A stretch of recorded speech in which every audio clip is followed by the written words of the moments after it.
কারণ ম্যানেজমেন্টকে চিন্তা হবে এই কারণে যে এখানে এটা ডাইরেক্ট হয়ে গেছে না দিবে না ইয়াটা দেয় সাউন্ডটা বন্ধ করবে প্রথমটা বাইরে সাউন্ডটা বন্ধ করবে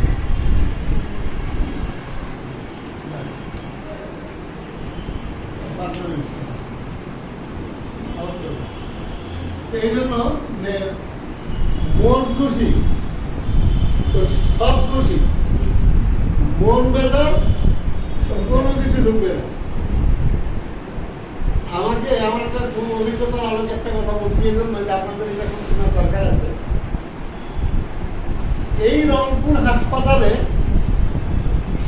একজন প্রাইমারি টিচার উনি এরকম বেডে শুয়ে আছে আমারও অসুস্থতার কারণে আমিও পাশে বেডে শুয়ে আছি